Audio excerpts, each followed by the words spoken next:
The cafeteria smelled like bleach, sweat, and fear. Metal trays clattered. Guards stared without really watching.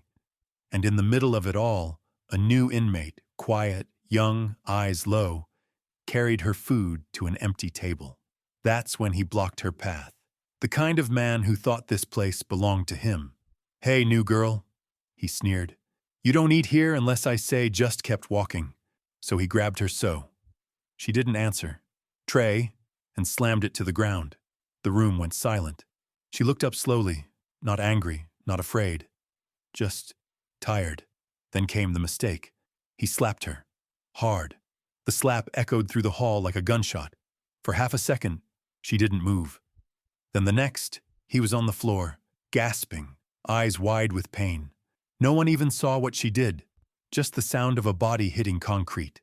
Because what none of them knew was that the quiet new girl everyone thought was weak had once trained soldiers before prison.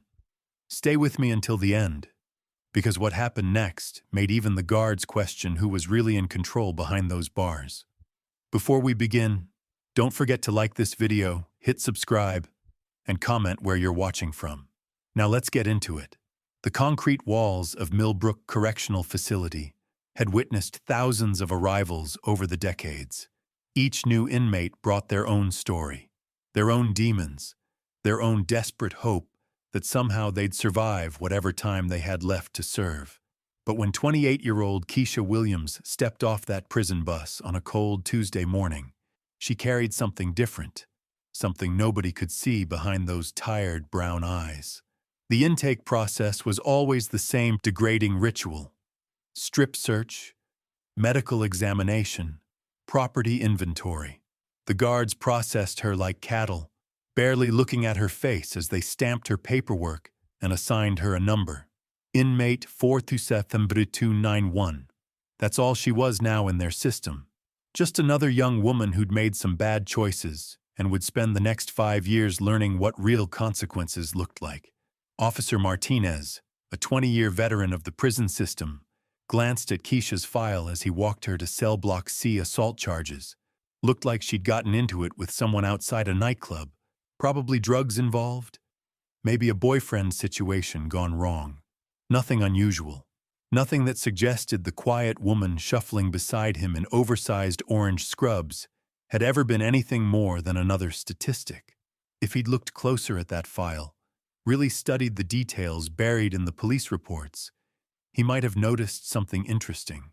The 3 men Keisha had allegedly assaulted weren't just random troublemakers.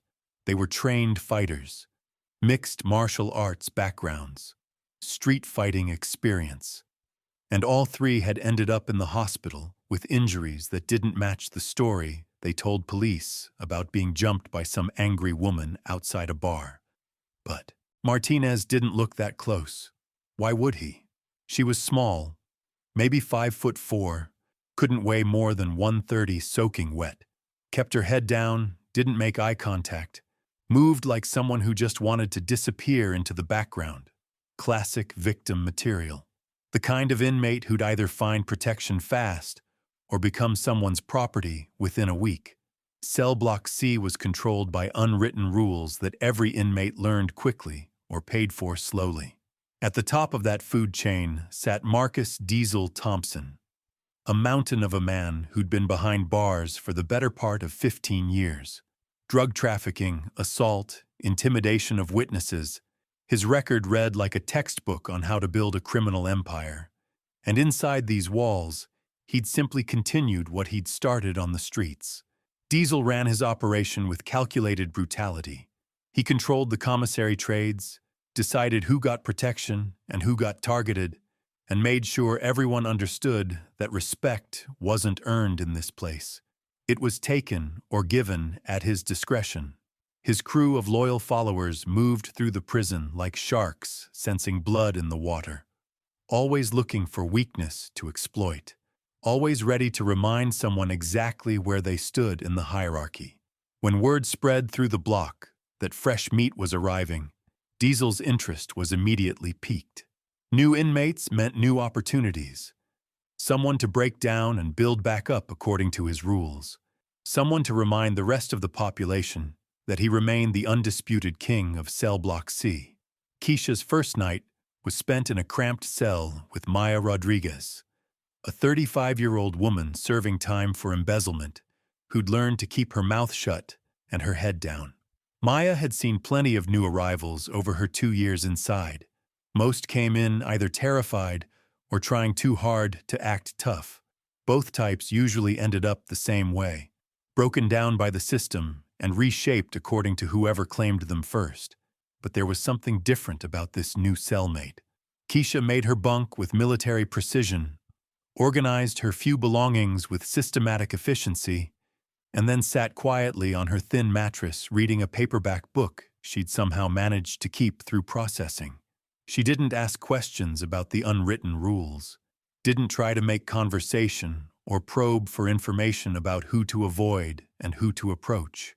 She just existed in that small space with a calmness that seemed almost unnatural given the circumstances. "You seem different," Maya whispered after lights out, her voice barely audible in the darkness. "Most new girls, they're either scared out of their minds or trying to convince everyone they're harder than they really are. You're just quiet." Keisha closed her book and set it aside. "Noise draws attention," she said simply. "Attention brings problems." Maya didn't understand what that meant, but something in the new woman's voice made her feel safer than she had in months. Like maybe, for once, she wasn't sharing her cell with someone who'd either become a victim or turn into a predator. The next morning brought Keisha's first real test. Breakfast in the cafeteria was always a carefully choreographed dance of alliances and territories. Tables were claimed by different groups: the lifers, the drug dealers, the gang members, the women who'd found protection through various arrangements. And overseeing it all from his corner table sat Diesel, watching every interaction, noting every sign of weakness or strength. Keisha entered the cafeteria carrying herself with the same quiet dignity she'd maintained since arrival. She moved to get her tray: watery eggs, burnt toast, coffee that looked like it had been sitting since yesterday, without complaint or commentary. She took what was offered and began scanning the room for somewhere to sit, her eyes moving with practiced awareness that most inmates mistook for nervousness. The food was exactly what she'd expected from institutional cooking: bland, barely warm, designed for nutrition rather than taste. She'd eaten worse during her years in the military, survived on field rations that made this breakfast look like fine dining. But that part of her life felt like ancient history now, buried beneath the choices that had led her to this concrete cage.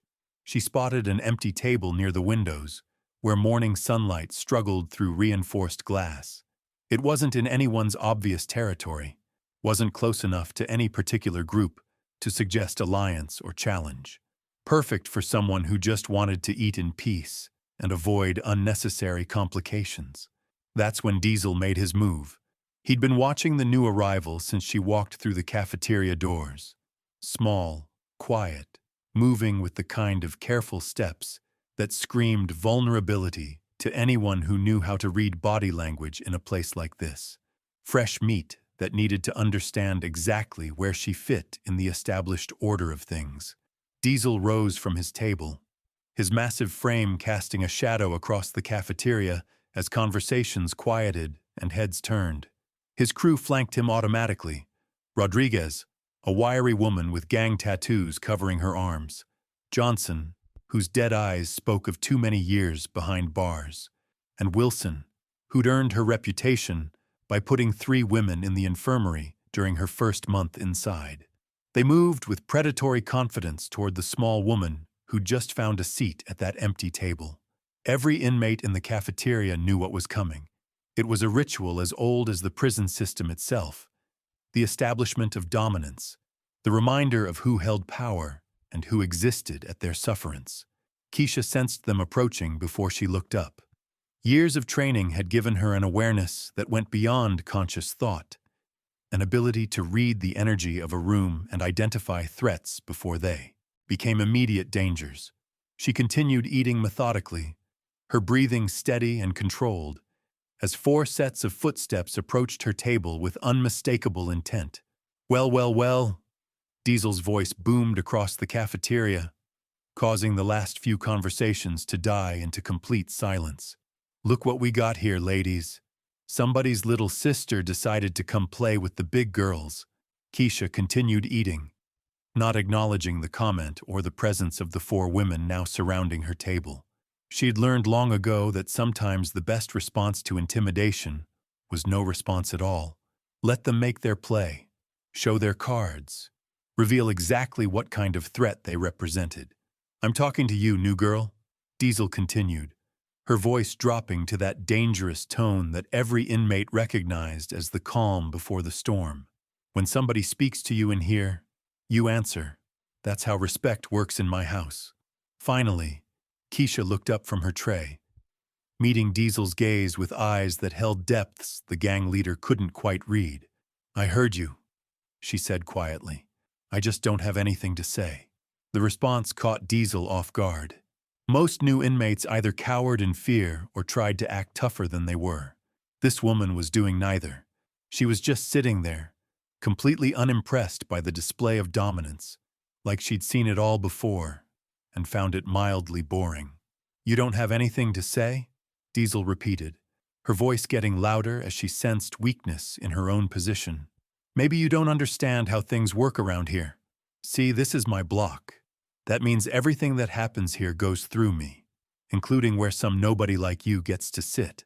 Keisha remained perfectly still, her breathing slow and controlled. The techniques she'd learned years ago in basic training had become second nature. Find calm in the center of any storm. Maintain situational awareness without appearing threatened. Never let emotion cloud tactical judgment. "I understand," Keisha said calmly. "You're in charge. I'm just trying to eat my breakfast." Diesel's face flushed with anger. The new woman's composure was making her look weak in front of her crew, in front of the entire cafeteria that was watching this confrontation with hungry anticipation. In a place where reputation was everything, she couldn't afford to let some fresh fish make her appear ineffective. "Trying to eat your breakfast?" Diesel snarled, stepping closer until she was looming over Keisha's seated form. "Maybe you need to learn some manners first." Without warning, Diesel reached out and grabbed Keisha's tray, lifting it high above her head before slamming it down on the concrete floor with enough force to shatter the plastic plate and send food scattering across the cafeteria. The sound echoed through the room like a gunshot, and every conversation died into absolute silence. Keisha looked down at the mess of eggs and coffee spreading around her feet, then slowly raised her eyes to meet Diesel's triumphant gaze. For just a moment, something flickered behind her calm exterior. Not fear, not anger, but something deeper and more dangerous that made Diesel take an involuntary step backward. "That was my breakfast," Keisha said quietly, her voice carrying across the silent cafeteria with crystalline clarity. "And I'll do the same to your face if you don't learn your place," Diesel shot back. But there was something in her voice now that hadn't been there before. Uncertainty. Like she'd glimpsed something in the new woman's eyes that she couldn't quite identify but instinctively feared. The moment stretched like a wire under tension. Every inmate in the cafeteria held their breath, waiting to see how this confrontation would resolve. Would the new girl break down and apologize? Would she try to fight back and get destroyed? Or would she do something else entirely? Something that nobody saw coming. That's when Diesel made the mistake that would change everything in Cell Block C. She stood up slowly, her chair scraping against concrete with a sound that seemed to echo forever. Diesel's hand was already moving, already committed to the slap that would establish dominance once and for all. The kind of humiliating blow that would remind everyone in this cafeteria exactly who ran Cell Block C and what happened to fresh meat who didn't know their place. The slap connected with a crack that silenced every whisper, every shuffle, every breath in that concrete room. Keisha's head snapped to the side, her cheek already reddening from the impact. For a moment that felt like an eternity, she didn't move, didn't react, didn't even seem to register what had just happened. Then something shifted. Keisha turned her head back slowly, meeting Diesel's triumphant gaze with eyes that had gone completely cold. The quiet woman who'd been trying to eat breakfast in peace was gone, replaced by something else entirely, something that had been sleeping beneath the surface, waiting for the right moment to wake up. "Big mistake," Keisha said softly. What happened next took less than 3 seconds, but every witness would remember it in slow motion for the rest of their lives. Keisha's right hand moved like lightning, striking a pressure point just below Diesel's ear with surgical precision. The gang leader's eyes went wide as her nervous system short-circuited, her massive frame suddenly feeling like it belonged to someone else. Before Diesel could process what was happening, Keisha stepped inside her reach and drove her elbow upward into the larger woman's solar plexus.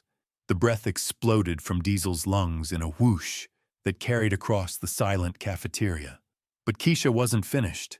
Her legs swept behind Diesel's knees at the exact moment her palm struck forward, sending the 200-pound woman crashing to the concrete floor like a felled tree. The sound of Diesel hitting the ground seemed to shake the entire building. Rodriguez, Johnson, and Wilson stood frozen, unable to process what they'd just witnessed. Their invincible leader, the woman who'd ruled Cell Block C through fear and violence for over a decade, was lying motionless on the cafeteria floor, while a woman half her size stood calmly above her. Keisha looked down at Diesel's unconscious form, then at the 3 crew members who were still trying to understand how their world had just been turned upside down. "Anyone else want to discuss breakfast?" she asked quietly. The silence stretched until Rodriguez finally found her voice. "What the hell did you just do?" "Applied pressure to specific nerve clusters to disrupt muscular control and respiratory function," Keisha replied matter-of-factly, like she was discussing the weather. "She'll wake up in a few minutes with a headache and wounded pride. Nothing permanent." The clinical way she described it made the violence somehow more terrifying. This wasn't some lucky shot or desperate flailing from a cornered victim. This was technique, training, skill that had been honed through years of practice and real-world application. Officer Martinez came running at the sound of the commotion, his hand instinctively moving to his radio as he took in the scene. Diesel Thompson, the most feared inmate in Cell Block C, sprawled unconscious on the cafeteria floor, her crew standing around looking lost and confused, and in the center of it all, a small woman in orange scrubs who looked like she'd barely exerted herself. "What happened here?" Martinez demanded, his eyes moving between the unconscious gang leader and the quiet woman who seemed completely unfazed by the chaos around her. "Disagreement over seating arrangements," Keisha said calmly. "It got out of hand." Martinez had worked in corrections long enough to know there was more to this story, but prison politics were complicated. Sometimes it was better not to ask too many questions, especially when the alternative might be dealing with whatever revenge Diesel would plan once she regained consciousness. "Medical for Thompson?" He barked into his radio, and solitary for... He paused, realizing he didn't even know the new inmate's name. "Williams?" Keisha supplied helpfully. "Keisha Williams, inmate 47291. Solitary for Williams, 48 hours. Keisha nodded acceptance. Solitary was a small price to pay for sending a message that would echo through every cell block in the prison. The quiet new girl wasn't as helpless as she appeared, and anyone who thought otherwise might find themselves taking an unexpected nap on cold concrete. As guards escorted her away, Keisha could feel every eye in the cafeteria tracking her movement. Some looked at her with newfound respect, others with curiosity, a few with the kind of fear they'd previously reserved for Diesel alone, but all of them were asking the same question. Who was this woman, and what else was she capable of? The answer to that question lay buried in military records that most people didn't have clearance to access. Staff Sergeant Keisha Williams, formerly of the 75th Ranger Regiment, 3 tours in Afghanistan, instructor at the Army Combative School, hand-to-hand combat specialist who'd trained everyone from fresh recruits to seasoned special operations soldiers in the art of neutralizing threats with maximum efficiency and minimum fuss. She'd left the military 5 years ago, burned out from too many deployments and too many friends who didn't make it home. The transition to civilian life had been harder than she'd expected. The skills that made her invaluable in combat zones didn't translate well to office jobs and suburban neighborhoods. She drifted for a while, taking security work that never quite satisfied the part of her that missed having a mission, a purpose, something that mattered. That's how she'd ended up outside that nightclub on the wrong night, in the wrong place, when 3 men decided that a woman walking alone was an easy target. What they'd thought would be a simple robbery had turned into something very different when their victim fought back with techniques they'd never seen outside of military training manuals. The police report had been sanitized, the details softened to fit a narrative that made sense to prosecutors and juries. A woman defending herself against multiple attackers, self-defense that had gone a little too far, resulted in injuries that were more severe than necessary, assault charges that reflected the system's discomfort with violence, even when that violence was justified. But the men she'd put in the hospital knew the truth. They'd faced someone who'd been trained to kill with her bare hands, someone who'd held back just enough to leave them breathing, but not enough to leave them unbroken. The kind of controlled violence that spoke of professional training and real-world experience in places where hesitation meant death. Solitary confinement was 8 feet by 10 feet of concrete and steel. A narrow bed, a steel toilet, and walls that seemed to press inward with the weight of isolation. Most inmates emerged from solitary broken, their minds shattered by the crushing loneliness and sensory deprivation that wore away at sanity like water-eroding stone. Keisha used the time to meditate, to center herself for what she knew would come next. Diesel's reputation had been built on fear, and fear required constant reinforcement. A gang leader who'd been humiliated in front of the entire cafeteria couldn't let that stand. She would come back harder, bringing her entire crew and whatever allies she could muster from other blocks. The question wasn't whether there would be retaliation. The question was how many people would get hurt in the process, and whether Keisha's desire to serve her time quietly was worth the price others might pay for her moment of defiance. When the steel doctor finally opened 48 hours later, Keisha stepped back into a world that had fundamentally changed. Conversations stopped when she passed. Even the guards treated her with a cautious respect that hadn't been there before. Word of the cafeteria incident had spread beyond Millbrook's walls, carried by transferred inmates and visiting family members to other facilities across the state. Maya was waiting in their cell, her face a mixture of relief and concern. "Girl, I thought they might never let you out. The whole block's been talking about what you did to Diesel. Is it true she's still having headaches?" Keisha settled onto her bunk, straightening her thin mattress with the same precision she brought to everything else. "How's she taking it?" "Not well. She's been real quiet since she got out of medical, but everyone knows she's planning something big. Called in favors from gangs in other blocks, promised them territory, commissary money, whatever it takes. They're saying she's gathering 30, maybe 40 women for what's being called the biggest coordinated attack in Millbrook's history." Keisha closed her eyes and tried to find the center of calm that had sustained her through firefights in mountain valleys and urban combat zones, where every shadow might hide an enemy. But for the first time since arriving at Millbrook, she felt the weight of genuine concern settling on her shoulders. 40 violent women, armed and organized, with nothing to lose and everything to prove. Even with all her training and experience, Keisha knew that some battles couldn't be won through skill alone. The question wasn't whether she could survive what was coming. The question was whether standing her ground was worth the collateral damage that would inevitably follow. That evening, as whispers carried through every cell block like wildfire, Keisha sat quietly on her bunk, knowing that tomorrow would bring the storm she'd been trying to avoid. The rumors grew with each telling. Names of dangerous women from every corner of the prison who'd agreed to participate in what was already being called the War for Cell Block C. Maya paced nervously in their small space, occasionally glancing at her cellmate with a mixture of awe and terror. They're saying Diesel's got lifers coming from maximum security. Women with nothing left to lose. Why don't you just ask for protective custody? Get transferred somewhere else before this gets out of hand?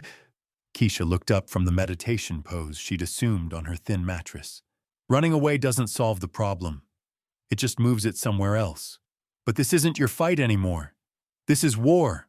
It became my fight the moment I decided not to let her pour my breakfast on the floor. Keisha replied calmly.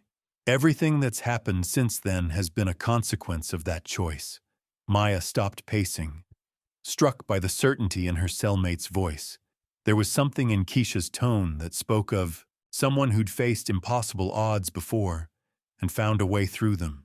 Not through luck or desperation, but through training, discipline, and an unshakable understanding of exactly what she was capable of when pushed to her limits. You really think you can take on 40 women? Keisha was quiet for a long moment, her eyes distant. When I was younger, I might have believed I could. Age and experience teach you humility.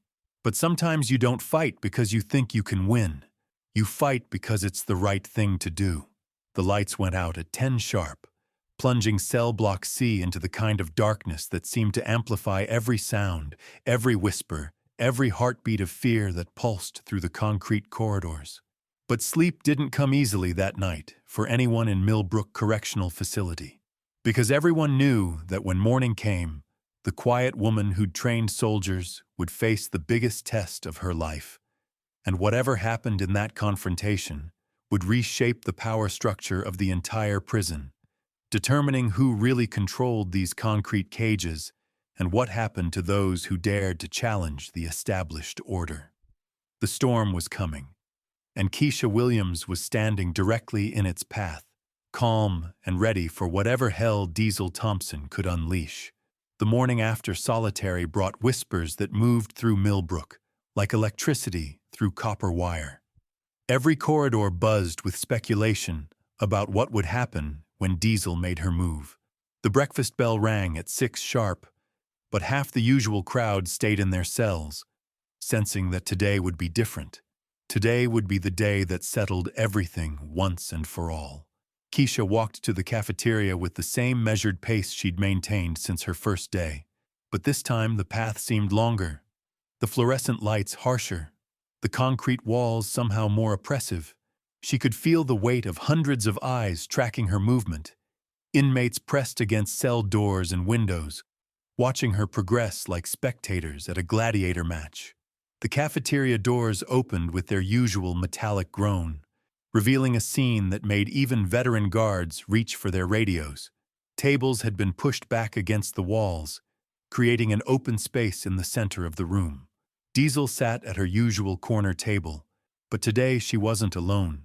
Women from every block in the facility had gathered around her, their faces hard with the kind of determination that came from years of institutional violence.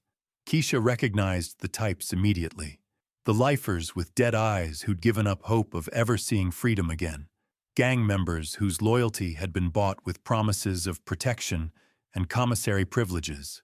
Street fighters who'd earned their reputations through brutal efficiency in places like this.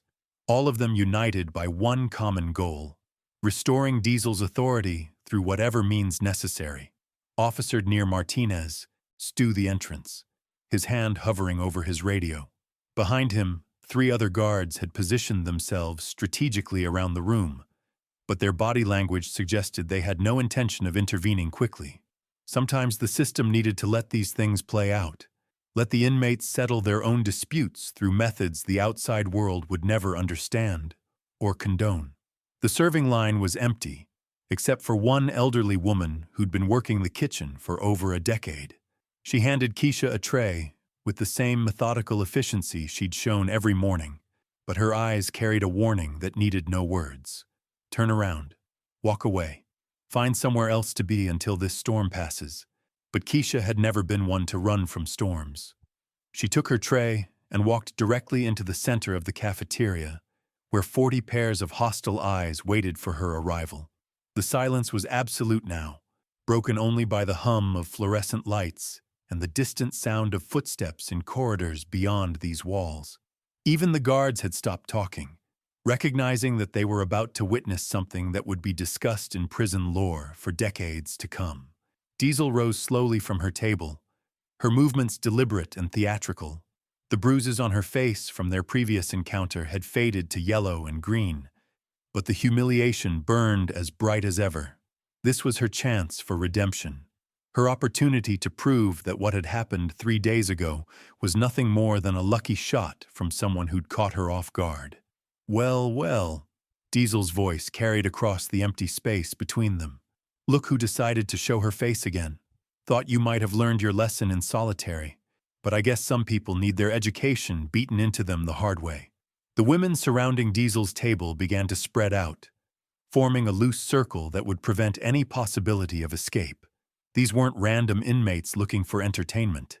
These were soldiers in Diesel's army, each one chosen for their willingness to inflict violence and their complete loyalty to the woman who'd promised them rewards for participation in what was about to unfold. Keisha set her tray down on the nearest table and turned to face the growing circle of hostility. Her breathing remained steady, her posture relaxed, but something had changed in her eyes. The woman who'd tried so hard to serve her time quietly had finally accepted that peace wasn't an option in this place. Sometimes you had to fight for the right to exist on your own terms. I don't want trouble with any of you, Keisha said, her voice carrying clearly through the tense air. But I won't be anyone's victim either. Rodriguez stepped forward, cracking her knuckles with theatrical menace. Too late for that, army girl. Word gets around in here. We know what you used to do on the outside. Think those little soldier boy moves are gonna help you now?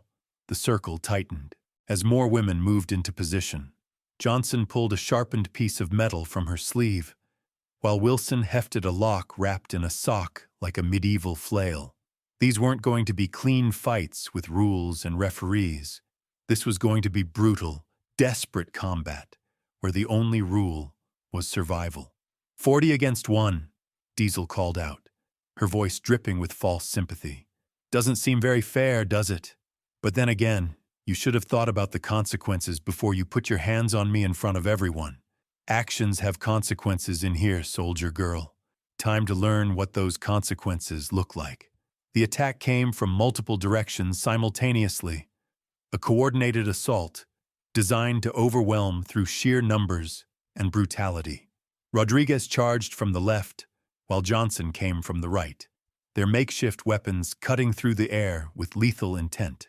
Wilson circled behind, looking for an opening to deliver a crushing blow that would end the fight before it really began. But Keisha wasn't there when their attacks arrived. She moved like smoke given form, flowing between strikes with fluid grace that seemed to defy the laws of physics. Her hand shot out to intercept Rodriguez's weapon, redirecting the thrust into empty air, while her elbow found the woman's solar plexus with surgical precision. Rodriguez doubled over, gasping, as Keisha spun away from Johnson's wild swing. The lock in Wilson's makeshift flail whistled past Keisha's head as she dropped low, sweeping the larger woman's legs and sending her crashing into 2 other attackers who'd been moving in from the flanks. Bodies collided with sickening thuds, creating a momentary gap in the circle that Keisha exploited with devastating efficiency. Her palm strike caught one woman in the throat, dropping her instantly. Her knee found another's ribs with enough force to crack bone. A pressure point strike to the neck sent a third attacker into unconsciousness before she hit the ground. Within 30 seconds, 6 women were down, groaning or completely still on the cold concrete floor. The remaining attackers hesitated, suddenly realizing that their numerical advantage meant nothing against someone who fought with this level of skill and precision. These weren't the desperate flailings of someone fighting for their life. These were the calculated movements of a professional warrior who'd been trained to neutralize multiple threats with maximum efficiency. "She's just one woman!" Diesel screamed, her voice cracking with desperation. Bring her down! The second wave came with renewed fury, fueled by their leader's desperation and the promise of rewards that now seemed increasingly distant. But desperation couldn't overcome training, and fury was no match for discipline honed through years of real combat experience. Keisha caught one attacker's wrist mid-swing, twisted sharply, and heard the satisfying crack of breaking bone. The woman's scream echoed through the cafeteria as her weapon clattered uselessly to the floor. A spinning elbow strike dropped another attacker, while a perfectly timed knee to the midsection folded a third woman in half. The circle was collapsing now, not by design, but through sheer attrition. Bodies littered the floor around Keisha like fallen leaves, some unconscious, others writhing in pain, all of them testament to what happened when street violence met military precision. Diesel watched her army crumble with growing horror. These were supposed to be the toughest women in the facility, veterans of countless prison fights who'd earned their reputations through years of brutal conflicts. Yet they were being systematically dismantled by someone who looked like she belonged in a college classroom rather than a maximum security facility. "Enough!" Diesel roared, grabbing a metal chair and charging into the fray herself. If her soldiers couldn't finish this, she'd have to do it personally, restore her reputation through her own hands, rather than relying on subordinates who'd proven themselves inadequate to the task. The chair came down with tremendous force, aimed at Keisha's head with enough power to crush skull and end the fight permanently. But Keisha saw it coming, stepped aside with minimal movement, and let Diesel's momentum carry her past before striking with clinical precision at pressure points that controlled balance and coordination. Diesel stumbled, her nervous system betraying her as signals from her brain failed to reach her muscles properly. The chair fell from nerveless fingers as she struggled to remain upright, her vision blurring from the nerve disruption that Keisha had inflicted with surgical accuracy.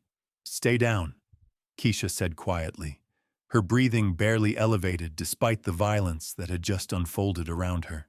"This doesn't have to get worse." But Diesel was beyond rational thought now, beyond any consideration of consequences or tactical wisdom.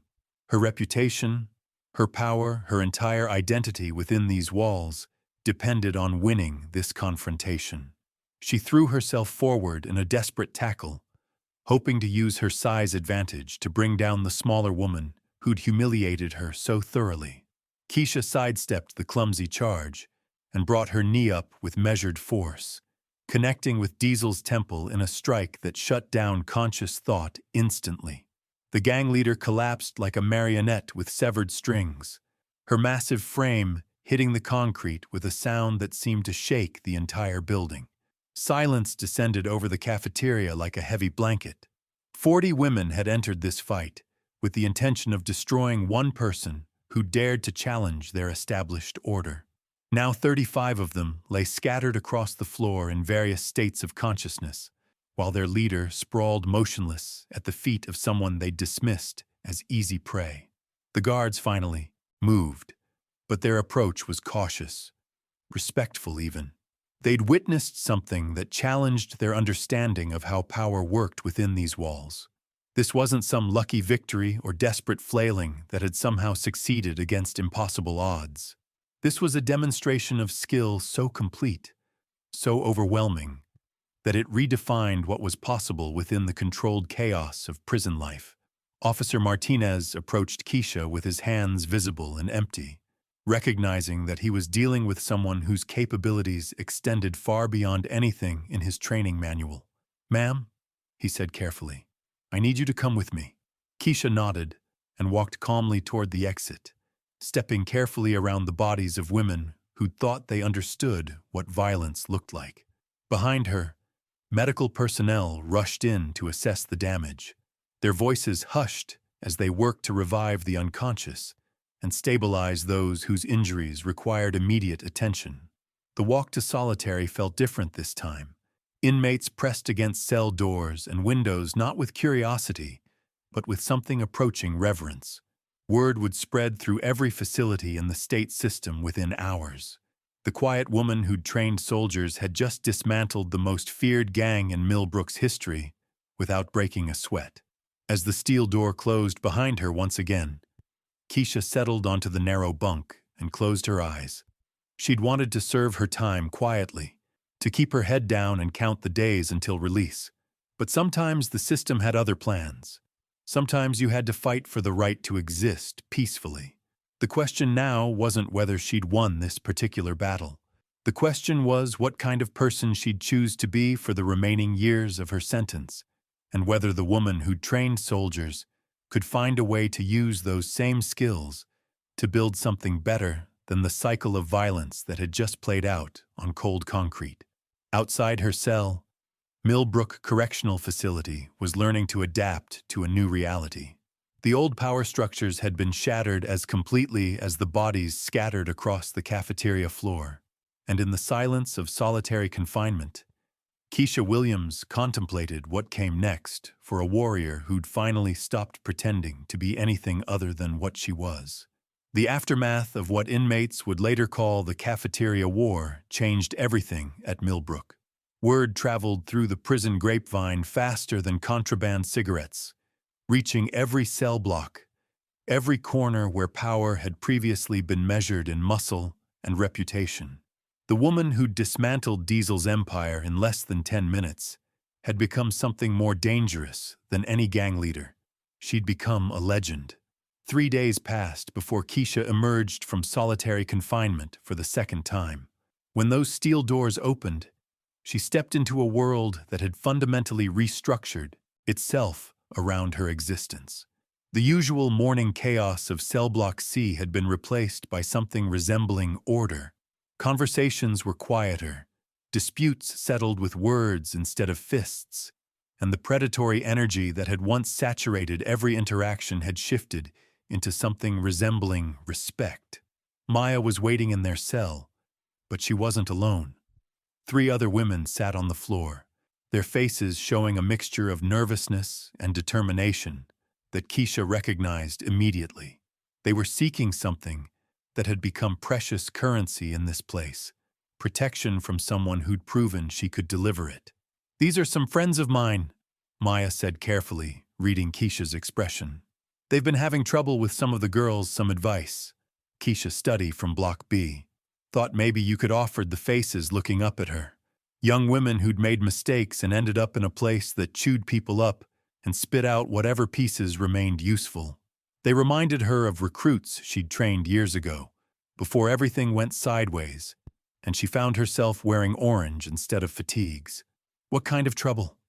she asked, settling onto her bunk. The youngest, a girl who couldn't have been more than 21, spoke up with a voice that trembled slightly. "There's this woman. Calls herself Snake. She runs protection rackets in Block B. Takes money from anyone who can't defend themselves. She's been threatening us, saying we need to pay up or find out what happens to girls who don't respect the system." Keisha nodded slowly, understanding the dynamics at play. Prison economies ran on fear and exploitation, with the strong taking from the weak in endless cycles that reinforced hierarchy through violence. It was a system she'd encountered in different forms throughout her military career. In forward operating bases where power unofficial structures emerged to fill gaps in official authority. "What do you want from me?" she asked directly. "Protection," another woman said.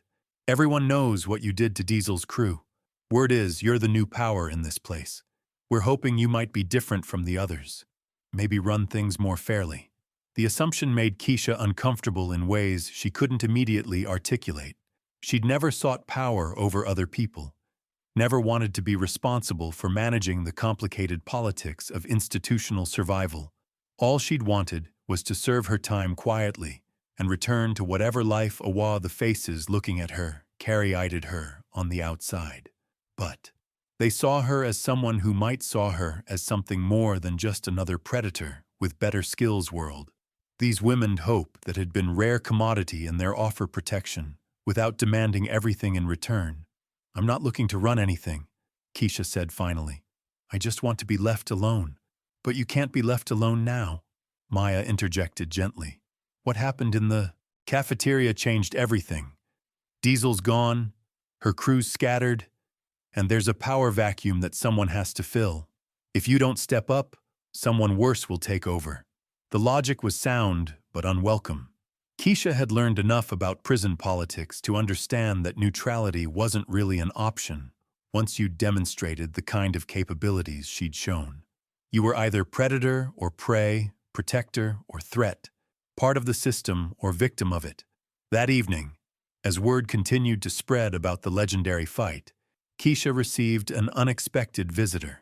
Officer Martinez appeared at her cell door with an expression that mixed professional duty with genuine curiosity. "Williams Key," he said. "Warden wants to see you." The walk to the administrative offices took them through corridors that had grown quieter since the cafeteria incident. Inmates who would normally have called out comments or challenges now simply watched her pass, with something approaching reverence. The change in atmosphere was palpable, like the difference between a powder keg and a controlled burn. Warden Patricia Years, navigating the delicate balance between maintaining order and avoiding Millbrook for 8. Henley had run the kind of federal oversight that came with excessive violence. She was the system better than constant intervention from guards who were power structures, serve women who understood that sometimes unofficial, outnumbered 10 sit down, Williams, she said, gesturing to one. From her desk. "We to a chair across need to talk." Keisha settled into the chair, maintaining the same calm composure she'd shown throughout her incarceration. Whatever was coming, she'd face it with the same discipline that had carried her through combat zones and training facilities where weakness meant failure. "In 8 years running this facility," Henley began, "I've never seen anything quite like what happened in that cafeteria. 40 women, some of them lifers with nothing to lose, taken down by one person who barely seemed winded afterward. My guards' impressive display of combat are calling it the most skills they've ever witnessed." Keisha remained silent, waiting to see where this conversation was heading. "I've been reading your file," Henley continued, opening a folder that contained more information than Keisha had expected anyone to compile. "Staff Sergeant Williams, 75th Ranger Regiment. Combatives Instructor. 3 combat deployments. Commendations for training effectiveness and leadership under fire. The question is, what's someone with your background doing in my prison?" "Same thing as everyone else," Keisha replied. "Paying for mistakes."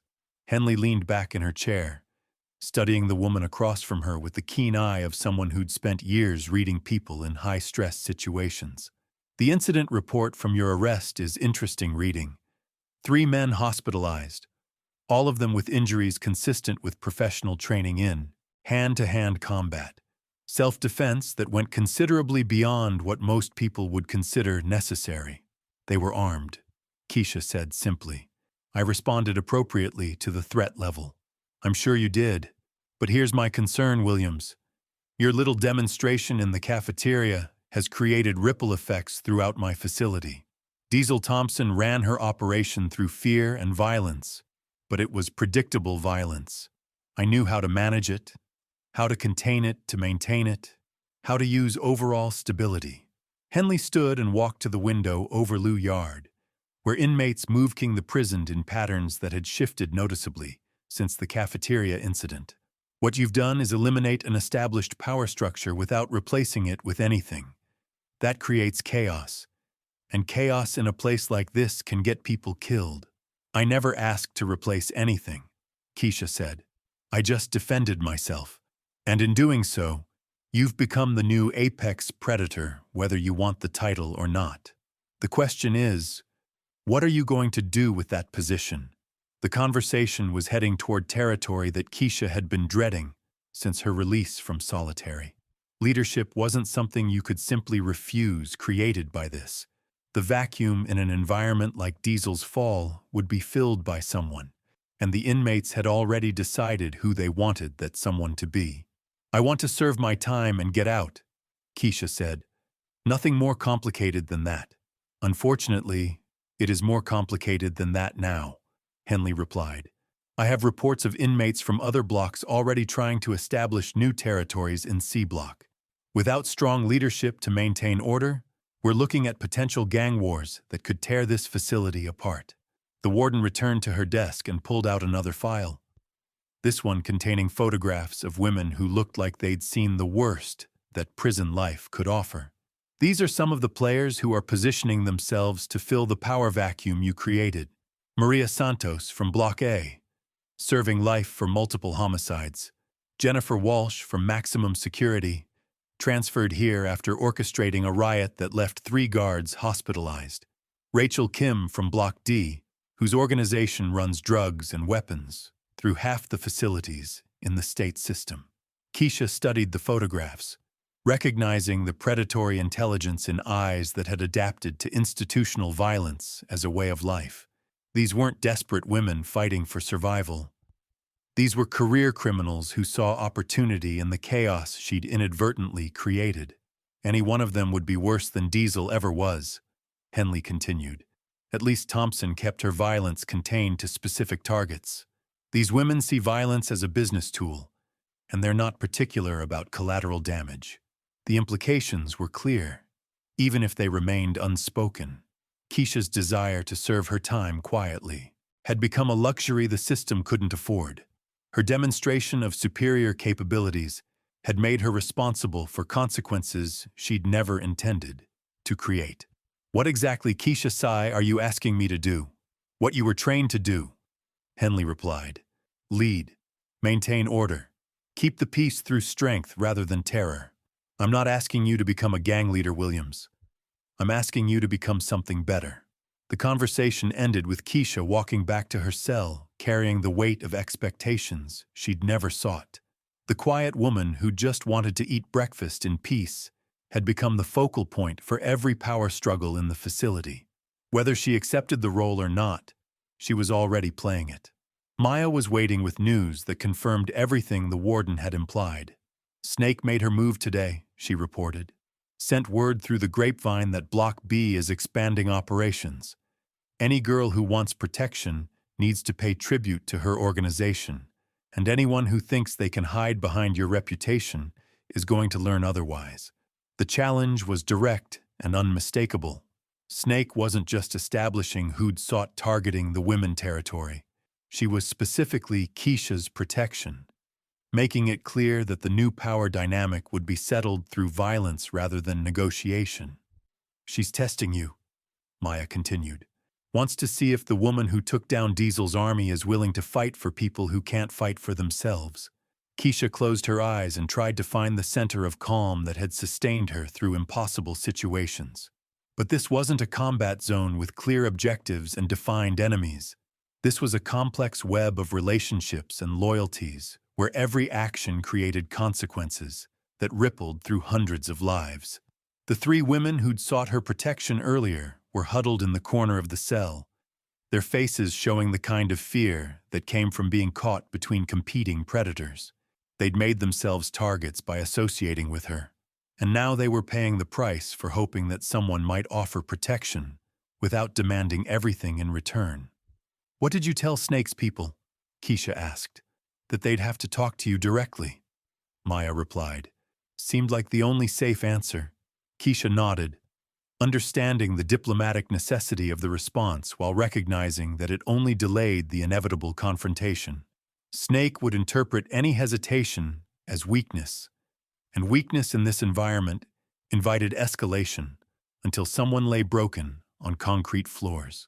That night, as cell block C settled into an uneasy quiet, Keisha sat on her bunk contemplating choices that had no good outcomes.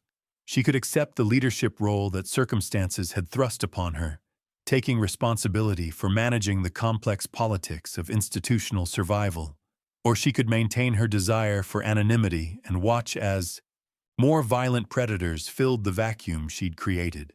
Neither option aligned with her original plan to serve her time quietly. But then again, plans had a way of changing when you found yourself in situations where neutrality wasn't an option, and inaction became its own form of choice. The woman who'd trained soldiers to survive in hostile environments was about to discover whether those same skills could be adapted to protecting people who had nowhere else to turn for help. Whether she wanted the responsibility or not, she was about to find out what kind of leader she'd become when leadership became a matter of survival for everyone around her. Outside her cell, Millbrook Correctional Facility held its breath, waiting to see which direction the winds of change would blow. The old order was dead, killed in a cafeteria fight that had lasted less than 10 minutes. What would rise from its ashes remained to be seen. But everyone knew it would be shaped by the choices of one woman who'd never asked to become anyone's savior. The storm was building again. This time, Keisha Williams would have to decide not just how to weather it, but how to guide it towards something that might actually protect the people counting on her to be something more than just another predator in orange scrubs. The morning brought an unusual stillness to Block B, the kind of quiet that preceded either peace or devastation. Snake's response to the previous day's events came in the form of 3 women standing outside Keisha's cell at dawn, their faces carrying the hard edges that came from years of institutional violence. The leader was a tall woman with scarred knuckles and eyes like chips of black ice. She spoke with the kind of measured tone that suggested violence was always just beneath the surface, controlled but ready to explode at any moment. "Snake wants to meet," she said simply. "Neutral ground.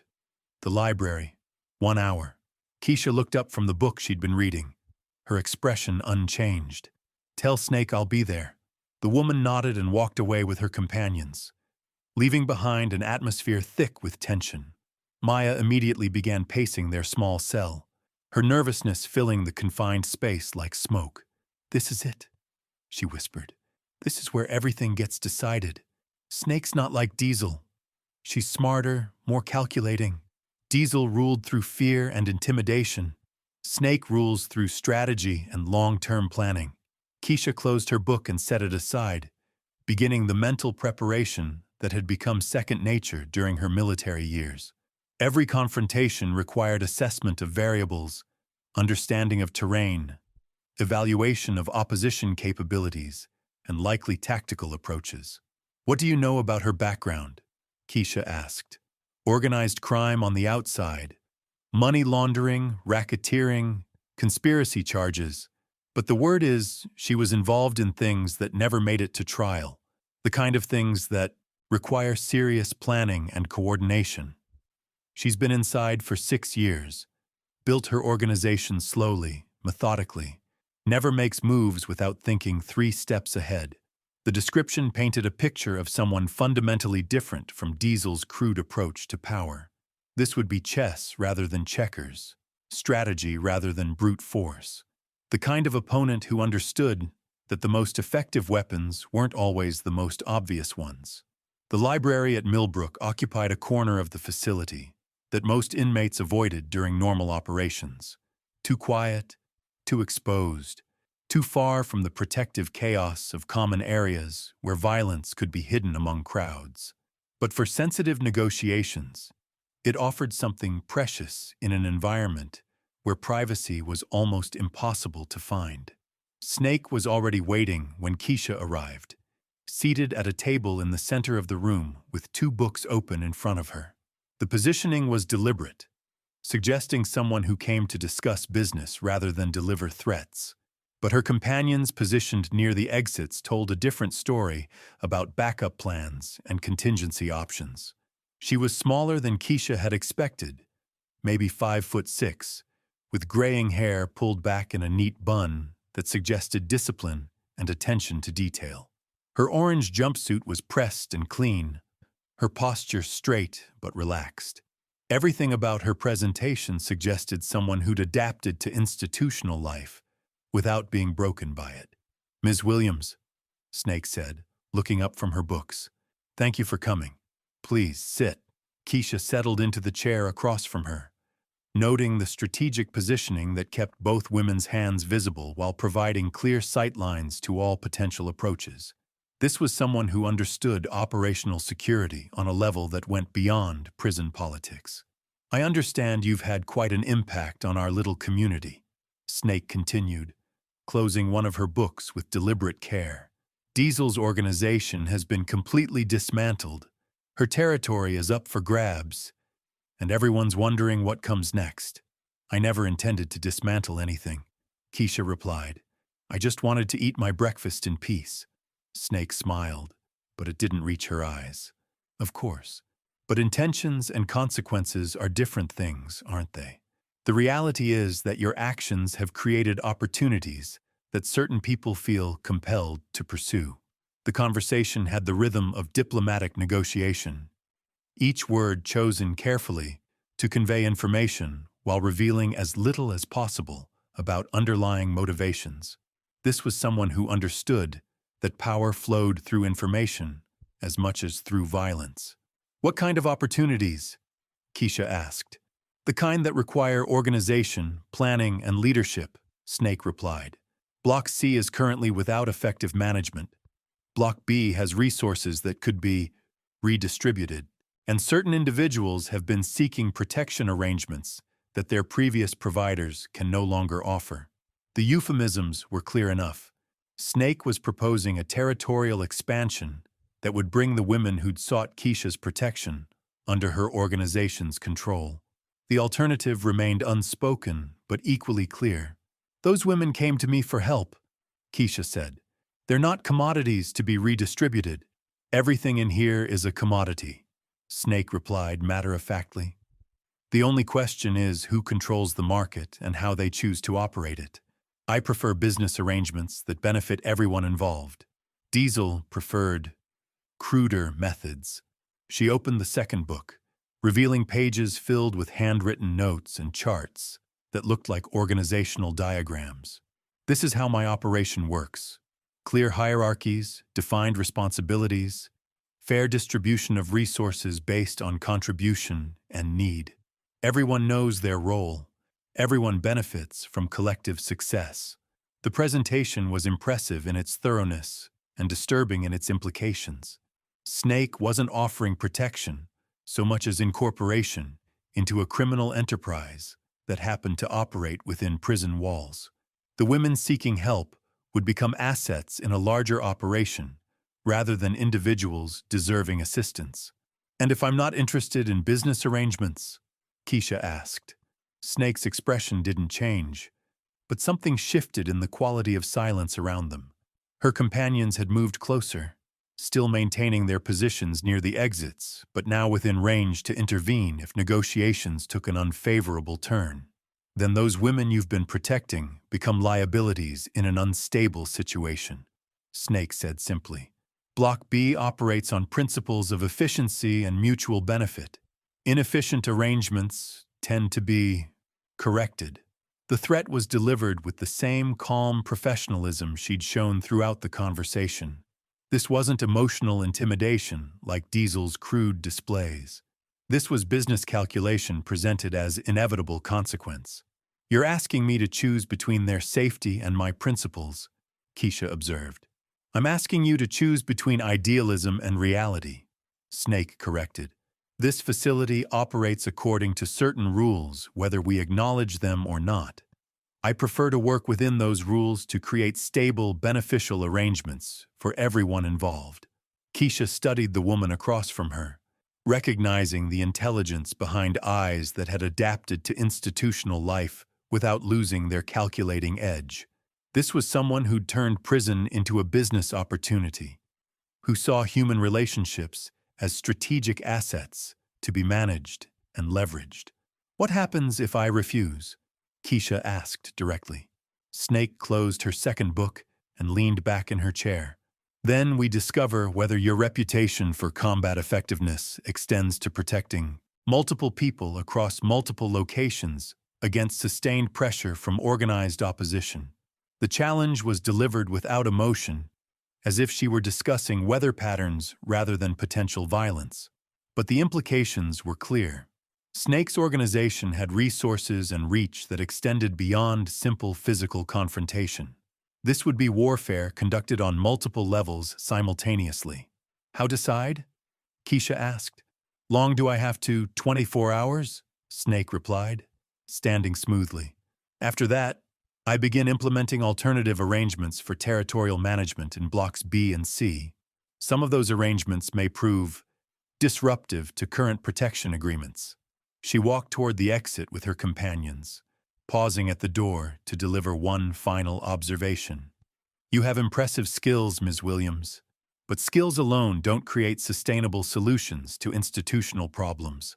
Sometimes the best way to protect people is to ensure they're part of a larger system that values their continued well-being. The library fell silent after their departure, leaving Keisha alone with books and thoughts that offered no easy answers. Snake's proposition was logical in its cold calculation, offering stability and protection in exchange for cooperation with an organization that treated human dignity as negoti would mean abandoning the principles of currency. But accepting that had guided her through military service and civilian life. It would mean acknowledging that the strong had the right to exploit long as they die the weak ASD so efficiently and without excessive cruelty. The walk back to her cell took her through corridors where the tension had become almost visible. Inmates moved differently now. Conversations stopped when she passed, and even the guards seemed more alert than usual.